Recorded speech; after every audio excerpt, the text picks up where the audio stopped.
At the heart of the historical commercial center of Athens, on Evangelistrius Street, is situated the Church of Virgin Mary of Romvi, one of the very few churches preserved from the zonings of the 19th century. The church is dedicated to the Dormition of Virgin Mary and celebrates on the 15th of August. The name Romvi originated from a corruption of the surname of the Athenian lordly family of Rhombus in the era of the Ottoman rule, which had as a family church the Church of Virgin Mary, which is preserved until this day.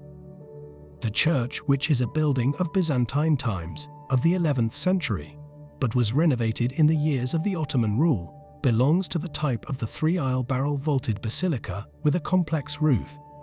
It comprises a cylindrical barrel vault, which westerly and easterly ends at semi-domes, which run on corner niches. At the northern side of the church, there is a later annex, which is separated by it with a colonnade, and there are two oblong chambers, of which the northern was used at times as a chapel.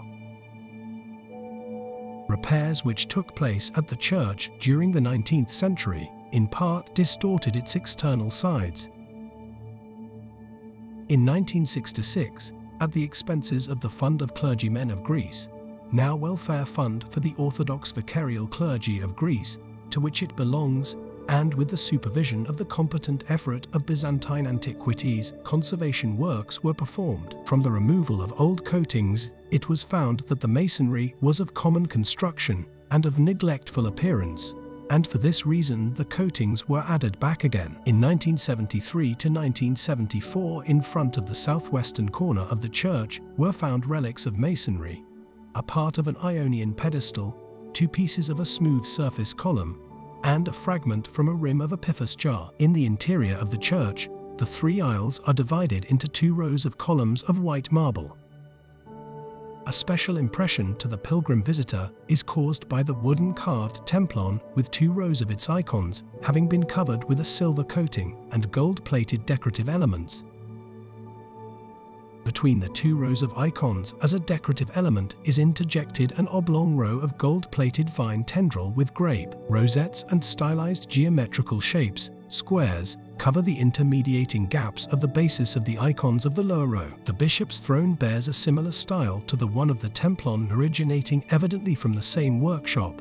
Observing it, the attentive gaze focuses mainly on the gold-plated decorative features with the grape embedded within a frame, and the pomettes crowning the top. The octagonal ambo, which is delineated by corresponding rectangular outlines, decorated with gold-plated coatings, is supported by a longitudinal column with similar decoration. Elevating the eye to the barrel-vaulted roof, the pilgrim witnesses with particular interest the depiction of Christ Pantocrator.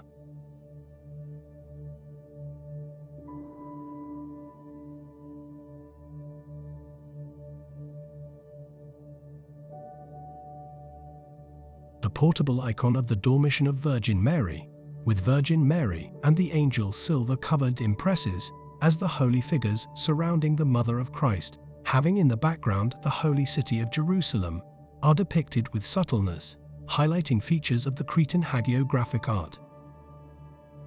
The icon of Virgin Mary Portantissa imposes itself at the icon stand, surrounded with adornments by a number of silver vocative offerings, tokens of the deep faith of the pilgrims in the miraculous intervention of the Theotokos.